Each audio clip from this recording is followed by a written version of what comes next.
It's Andres and welcome back to my poker channel. In today's video I'm going to look at why Garrett Adelstein didn't return the 135k to Robbi after the HCL investigation didn't find any wrongdoing. And the first thing I want to show you is his assessment of the baseline strategy that Robbi Lew was playing in poker. Her play, it's just like night and day. It's like a completely different person in these streams. Like for anyone who's watched any of these hands that she's played on stream now, she plays just like any other poor playing recreational player. Very weak, very tight, very scared. The exact opposite of someone who just grabs their balls and goes, I'm calling you down with Jack 4. There are basically two competing hypotheses. The first one, that the stream was compromised in some form and there was cheating taking place. But the problem here is that even with an instance like Mike Postle, did we really find the smoking gun in the end? Did we really find hard evidence? Did we really catch him in the act of cheating somehow? I would say no.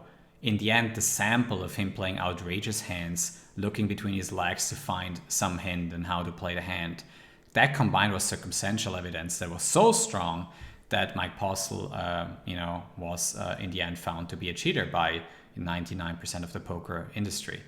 Anyway, here I also think it's better to actually look at the way that Robbi was playing hands in general and try to look at the hypothesis, the alternative hypothesis of her making a stupid call down or a ballsy play, courageous play if you want to have her wording.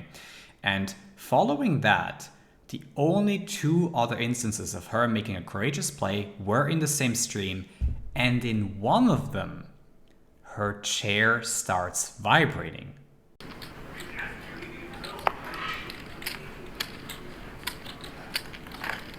What is she?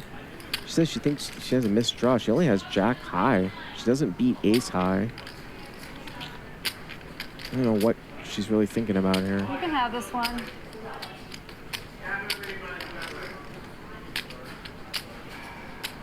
I'll get you again.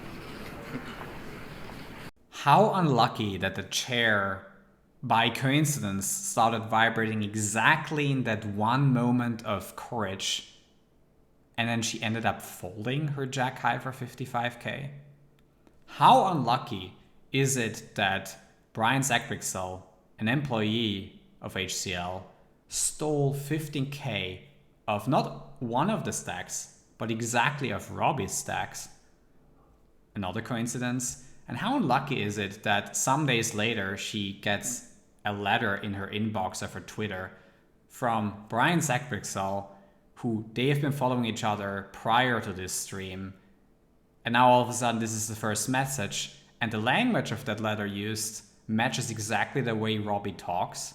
Garrett is now back playing on the Ballys stream, buying in for 135k, making the needle towards Robbi, so he's definitely not giving the money back. And then there's something I want to still say in this video to steelman a little bit the innocence perspective, because Garrett, unlike me as of now, didn't have a lot of this information. He had some other information that I don't have. So for example, he was there with Ryan Feldman when Robbi gave the money back. And to give you a little bit of perspective, he had this exact same situation in a cheated home game where somebody gave him money back as an admission of guilt. So he's seen this situation before, and I can completely understand him seeing that as an admission of guilt this time again. But he did not see the Jack 8 suited hand and that weird mid-sec trembling that Robbi had when she ended up using a time bank for a ridiculous bluff catcher 20 minutes prior to the Jack 4 offset hand and then folding. And he also did not have the 15k stolen by Brian Zachricksel as an information when he took the money back. Well, he did have it a little bit later, and he then decided to give the money to charity, so he didn't keep it all by himself, but he decided to not return it. I don't mind the people who believe in innocence until proven guilty. I think that's exactly what should have happened. It's exactly what did happen in the end. But I do mind the people who would put down bets on Robbi's innocence, because it's just one of the most absurd bets that you can ever make. You're basically betting on so many things being true at the same time. you would be betting on the Jacket of Diamonds hand being a nothing burger. You would be betting on her midsection trembling being a result of her tightening her glutes and then her doing that exactly in that moment, which is so relevant to the overall situation. We'd be betting on her saying that she's gonna get Garrett again is no foreshadowing, and then upon getting him again with a Jack 4 offsuit hand, that also being just a result of her wailing it up, misreading her hand as Jack 3, making still a very, very sick hero call had she even had the 3.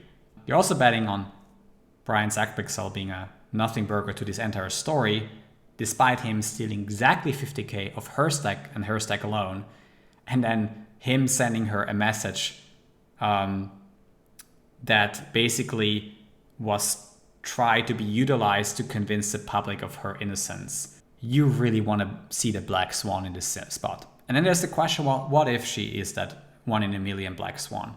Wouldn't that be like super unfair? Yeah, in general, these black swans can be unfair, but let me say this. If I were in her shoes and that would end up happening to me, I wouldn't lie this much. You couldn't just for once tell the truth. Yeah, let's see how this saga continues. Maybe someday we know more about this. I don't think we will. I think it's gonna always end up being what it is. Innocence until proven guilty this is just the price we pay. I hope you enjoyed this video, this breakdown a little bit into the story 14 months later, and I'm gonna see you in the next video.